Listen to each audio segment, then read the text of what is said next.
IPL 2026 শুরু হতে এখনও বাকি এক বছর, কিন্তু তার আগেই শুরু হয়ে গেছে ট্রেড উইন্ডো, যেখানে একের পর এক বড় বড় খেলোয়াড় বদলে ফেলছে তাদের টিমগুলি। কেউ যাচ্ছে কলকাতায়, কেউ বা চেন্নাইয়ে, কেউ রাজস্থানে, আবার কেউ মুম্বাইতে।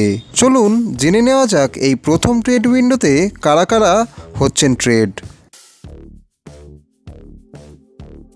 27 কোটি টাকায় লখনৌ দলে আসার পর কেবল শেষ ম্যাচ ছাড়া তার পারফরমেন্স ছিল একদমই হতাশাজনক।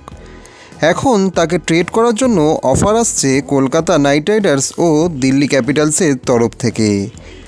তবে এবার তার ট্রেড ভ্যালু হতে পারে মাত্র 10 থেকে 12 কোটি।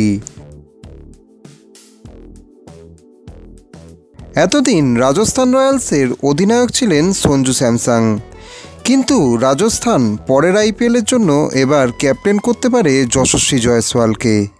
তাই এই মুহূর্তে সঞ্জুর কাছে অফার আসছে কলকাতা, চেন্নাই, এছাড়া 2-3 ধরনের আলাদা আলাদা ফ্র্যাঞ্চাইজি থেকেও, যেখানে তাকে ট্রেড করার জন্য ইতিমধ্যে 18 থেকে 22 কোটি টাকারও অফার দেওয়া হয়েছে। এই বছর আইপিএল খেলেছেন ব্যাঙ্গালোরের হয়ে। টিমের হয়ে 10টি ম্যাচে করেছেন মাত্র 112 রান, একবার ছিলেন তার মধ্যে নট আউট।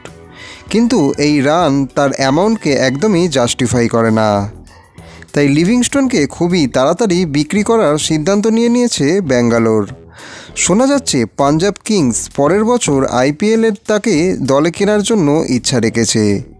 এবার দেখার বিষয় এটাই, শেষ মুহূর্তে শ্রেয়াস আইয়ার ও প্রীতি জিন্তা তাকে দলে নেন কিনা। তো বন্ধুরা, আপনাদের কি মনে হয় কোন খেলোয়াড় আপনার প্রিয় দলে এলে সেই দলটি বেশি উপকারে আসবে? কমেন্টে আপনাদের অতি গুরুত্বপূর্ণ মতামত অবশ্যই জানান।